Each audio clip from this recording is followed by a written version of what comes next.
দেখো, মা হওয়ার পর যেহেতু এটা আমার প্রথম বছরের নীল ষষ্ঠী, তাই এটা কিন্তু আমার প্রথম নীল ষষ্ঠী। সেটা কিন্তু আমি ডোডোর জন্য উৎসর্গ করলাম। যাই হোক, এটাই প্রার্থনা করি ভগবানের কাছে, যাতে সবার সন্তান যাতে সুস্থ থাকে, ভালো থাকে আর বাবা মাকে ভালোবাসে, তাই না? যাই হোক, সবাই ভালো থাকুক, সুস্থ থাকুক, এটাই আর কি ভগবানের কাছে প্রার্থনা করার। আর কি আছে বলো? তোমরা সবাই কেমন কাটালে অবশ্যই জানিও। দেখো, শিবের মাথায় জল ঢালার পর, পুজো দেওয়ার পর কিন্তু খেয়ে নিয়েছিলাম কিছু ফল আর মিষ্টি।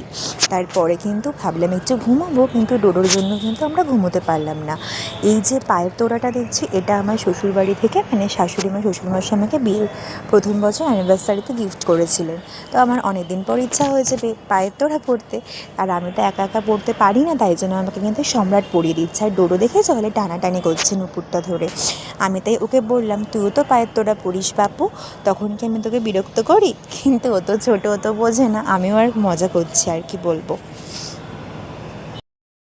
তারপর কিন্তু আমরা রেডি হয়ে বেরিয়ে গিয়েছিলাম সোদপুরে, কারণ পয়লা বৈশাখে ছেলের জন্য কিছু জামা কেনার জন্য। তারপরে দেখো, বাড়ি যাওয়ার পথে একটু এই বাড়িতে এসেছিলাম। ওই দেখো, দাদা ভাইয়ের কোলে কিন্তু আদর খাচ্ছে। আর ও তো যেহেতু বিড়াল, কুকুর, গরু, ছাগল, কথা সমস্ত পশু পাখি ভালোবাসে, খালি মামাকে ধরতে যাচ্ছে। এরপরে কিন্তু আমরা আস্তে আস্তে বেরিয়ে পড়লাম, নাহলে বাস পেতে আবার দেরি হয়ে যাবে। দেখো, বাসের মধ্যে ডোডো তো অনেক সিরিয়াস মোডে আছে। এরপরে কিন্তু বাড়িতে গিয়ে ডোডোকে খাইয়ে দাইয়ে ঘুম পাড়িয়ে দিয়েছি।